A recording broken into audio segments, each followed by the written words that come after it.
GA Recap Monday. I hope you guys are having a fantastic, wonderful, magical start to your week. I know I am. The day has went well considering the weekend I had. I was a little leery, but so far, so good.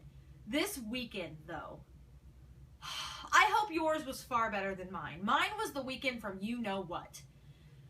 So Friday wasn't that bad. I really can't say anything bad happened Friday. Saturday sucked.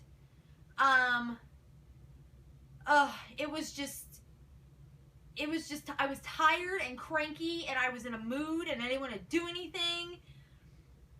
And then I ended up going out for a little bit and then I came home and I was just in a god-awful, like one of those god-awful, don't mess with me moods. Like the one person's going to say something wrong to me and I'm going to snap out. I was just over it. Like, I was just emotional and I was tired, and when I'm emotional and I'm tired, I overthink things a lot. Like, everything that pops into my head is like the world's biggest problem ever. Call that being a girl, call that being an empath, I don't know, call it being a female empath, I don't know, but it was just, I was emotional, I was crabby, I was bitchy. I will be the first to admit it. I own it, I take full responsibility for my behavior because it was awful. And so yesterday, I was like, yesterday had to have been better, right? Oh, no. So after my Saturday night from you know what, and then I didn't sleep well, and then Sunday I get up and I'm muddling around the house in the morning, and then I have to take Eden to her Girl Scout meeting to a place I've never been, so I'm driving my car down the road, and I missed the turn, and I was like, okay, I'll turn around, no big deal. I pull into this person's driveway, I put my car into reverse, and I hear this god-awful noise, like it's burned into my brain. I will never forget this sound as long as I live.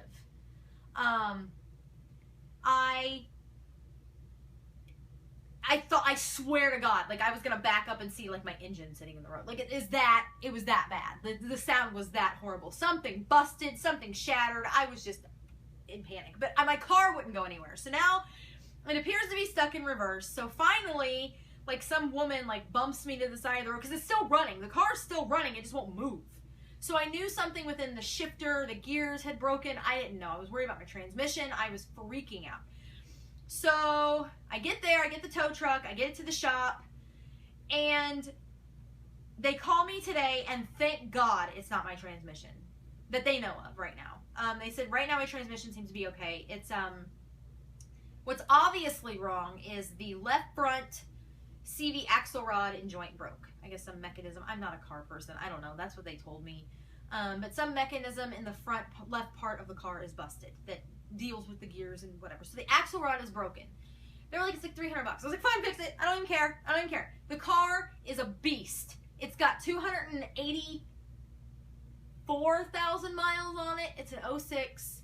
It's a Honda. It's going to run forever and ever and ever if I have anything to say about it. So the fact that they called me and said it's a $300 fix, not a $3,000 fix, God bless you, Merry Christmas, Happy Hanukkah, blah, blah, blah, whatever, fix my car. Like, so it's getting fixed.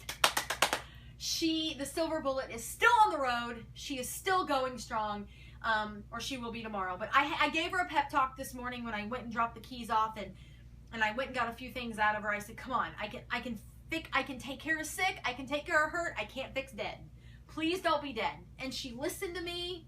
I was so excited. Oh, I could have cried when they called me and told me that it was an easy fix. It was going to be fine. Part will be here tomorrow. Hallelujah. Praise Jesus. Whatever. Oh, I'm over it. So today has been far better than yesterday because I got good news with my car. And then tomorrow I'm excited because I have my job interview and I'm really excited. And I'm about 99.9% sure I have that job already. This is kind of just like the final, like, sort everything out interview. So, things are looking up. It's getting brighter. I'm in a better mood. I've had, like, a vanilla shake. I'm just happy. Like, I've had ice cream and ate unhealthy food all morning. It's fine. It's put me in a good mood. It's put me in my happy place. Which is great because it's made me really excited for today's GA Recap Monday video, which I was excited about anyway. And so we are going to get started because we have a lot to cover in a short, or what I hope to be a short amount of time. Okay. So this week, the guys went to Deer Lodge, Montana, to the Montana State Prison, the old Montana State Prison, that was in operation from 1871 to 1979. Now, this prison is full of dark history, absolutely chocked full of horrific dark history. Every hanging that took place at this prison. It was outside, and then they kind of built the permanent gallows, and it was a mobile gallows system that they put in the theater. That it still stands there today, like it's still there in the theater. There were several prominent inmates in this prison during its history, including Turkey Pete Either, who was convicted of 2 murders in 1916, and he was sentenced to life in prison at that time. And he was a model inmate until he began to like settle into dementia, like just from old age. And in a moment of senility, sold all of the turkeys on the turkey farm that he worked at as part of the prison, and got the nickname Turkey Pete. And he is believed to still haunt the prison down in the theater area. Now, some of these cells had pictures of demons on them and the devil, and devil worshiping was known to take place, especially by Stanley Dean Baker. He was also convicted of murder, and when they found him, he had actually eaten his victim's heart and had his victim's fingers in a leather pouch around his neck. What the F? Seriously? Like, who does that? Like, that is crazy. Like, I don't even understand. Like, just when I think I've heard it all, like, just when I think you hear it all, like, and then you hear of something like this. This is stuff that you hear in horror movies. Like, oh, I ate their heart and ripped their teeth out and, stuck their tongue in a leather bag around my neck and walked around. Like, that's a horror movie plot. That's not real life. Now I know where people get this crap for horror movie plots. It comes from real life murders like this wackadoodle.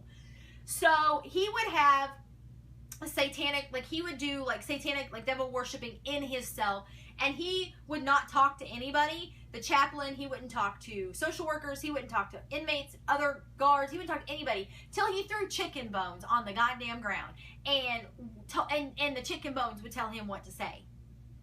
I quit. I officially quit. Shaking my damn head. Chicken bones? I'm all about some chicken. I love me some fried chicken. We all know that it is like my one true weakness. However, I don't think that I will ever in my lifetime turn to chicken bones to have them tell me what to say to people. I'm never speechless, and that one renders me speechless. Now, the more than likely the most prominent members, or the most well-known members of this prison, was Jerry Miles and Lee Smart. And in 1958, Jerry Miles was kind of at the top of the prison chain. He was the food chain. He was kind of the one in charge. He was the prisoner that everybody looked to and talked to and listened to and followed the rules from.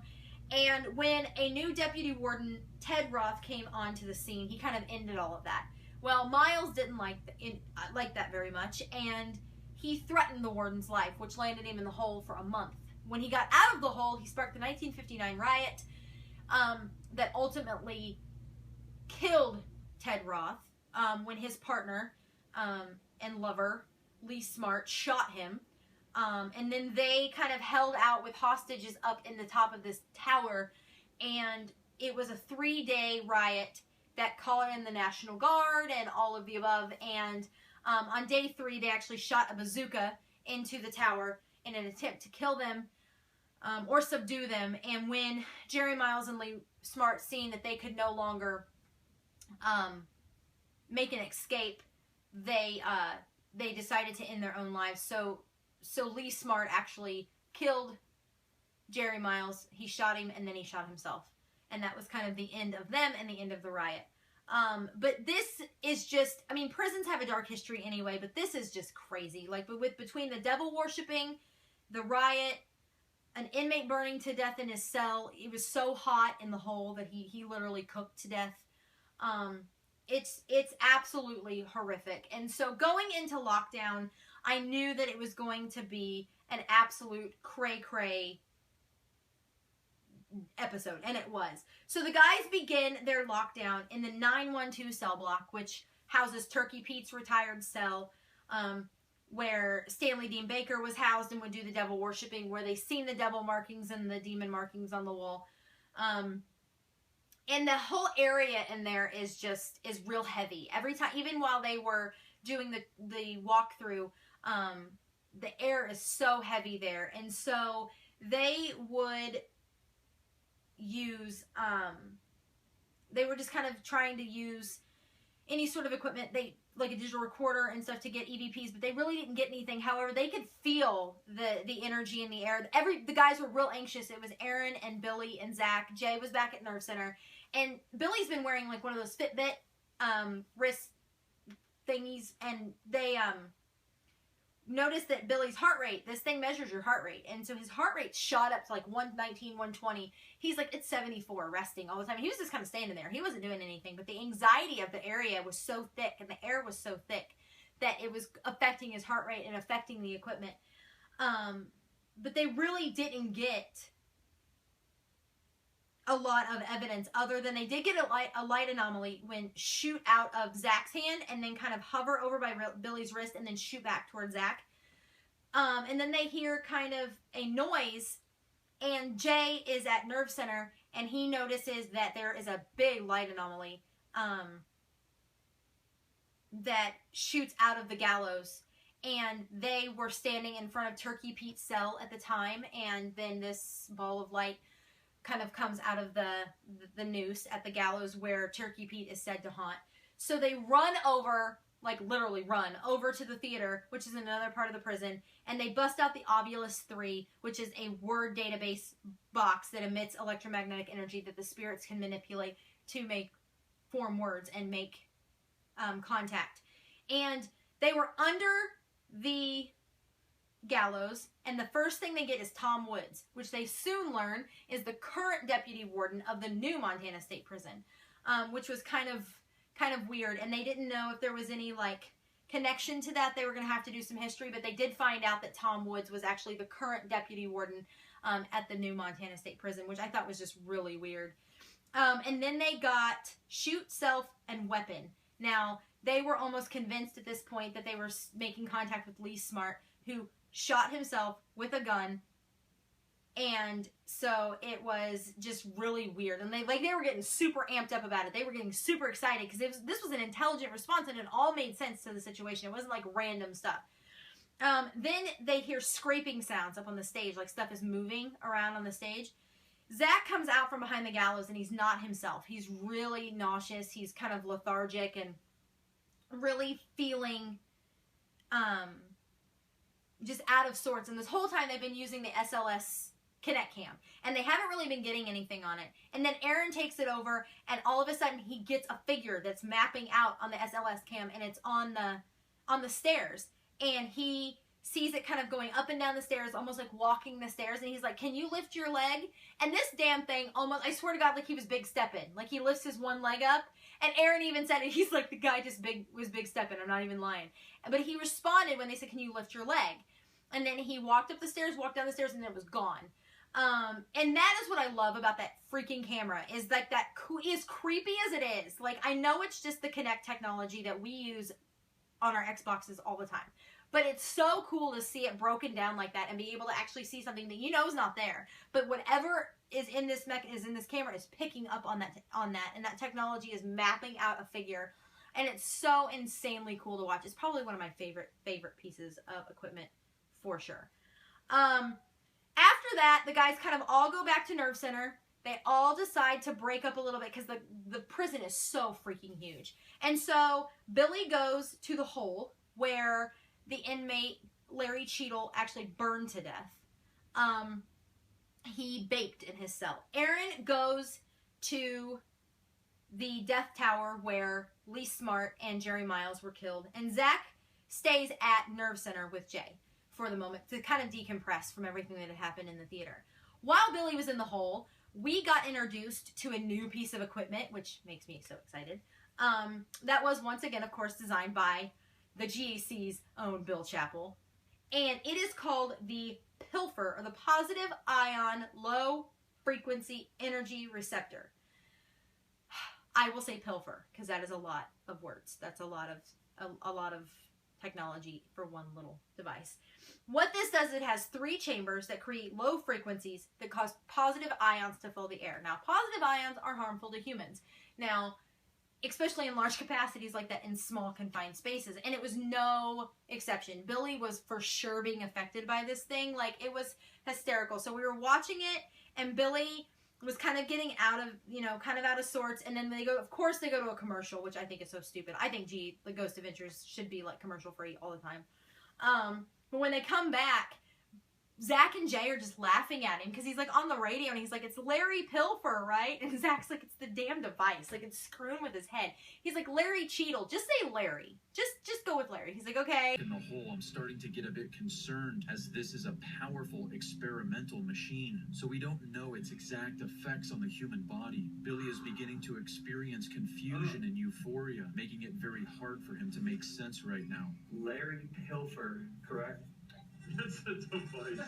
Larry Cheadle. Just say Larry. Got it. You can just tell he's completely out of it. Like, he's really fuzzy. He's really kind of floaty. And he is getting all confused. And then he asks for a sign that someone's there with him. And he hears something move.